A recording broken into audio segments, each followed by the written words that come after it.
अगले पॉइंट पे आते हैं, slow growth of modern industry. It is clear from the following point of the industry sector was progressive but is not to a desirable rate. मतलब growth तो हुआ Indian industry का, British ने करा, लेकिन बहुत स्लो ग्रोथ था।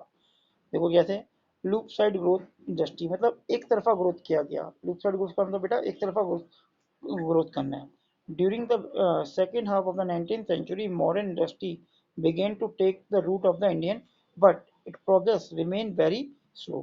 Progress तो हुआ लेकिन बेटा बहुत स्लो प्रोग्रेस था। Initially the development of the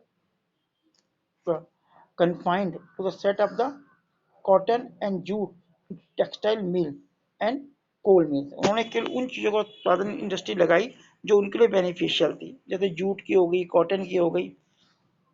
Subsequently, the iron and steel industry began to come to the beginning of 20th century। 20th century में हमारी आयरन और स्टील इंडस्ट्री भी लगी, and the Tata iron and steel industry was incorporated on 1907।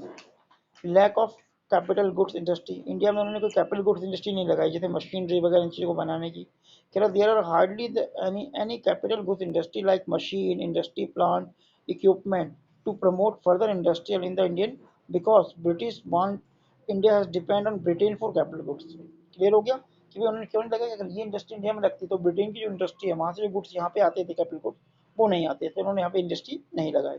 Due to the lack of capital goods industry, industrialization of India could not be proper as per the requirement of the development of country। क्योंकि industrial capital goods की industry नहीं लगी और कई तरह की industrialisation नहीं किया, इसलिए जितना डेवलपमेंट होना था बेटा उतना डेवलपमेंट नहीं हुआ। Next, limited area of operation of the public sector. The public sector remains the confined for the railway, power generation, communication, ports, and some other departmental undertaking only, which is not adequate। बहुत कम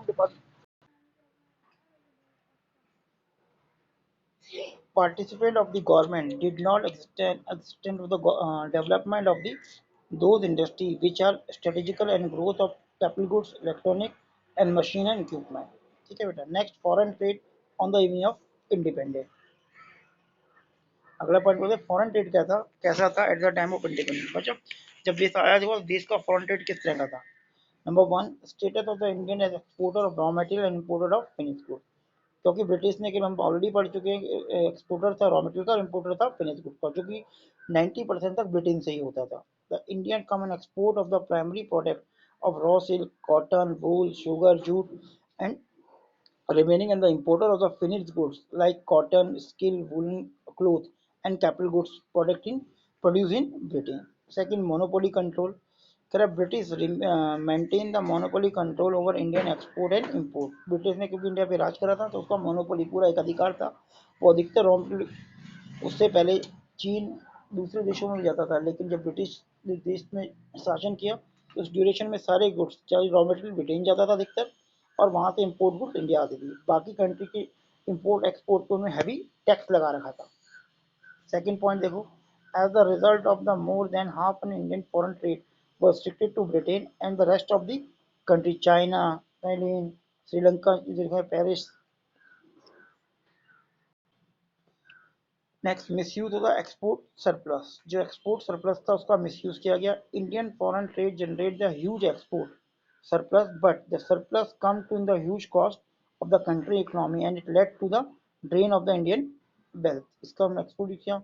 several essential commodity, food grain, clothes, kerosene was secretly available in the domestic market as their export। बस इसकी कमी हो गई, इसको export कर दिया गया अधिकतर, तो इंडियन मार्केट में डोमेस्टिक जो हमारे देश के लोगों के लिए उसकी कमी हो गई।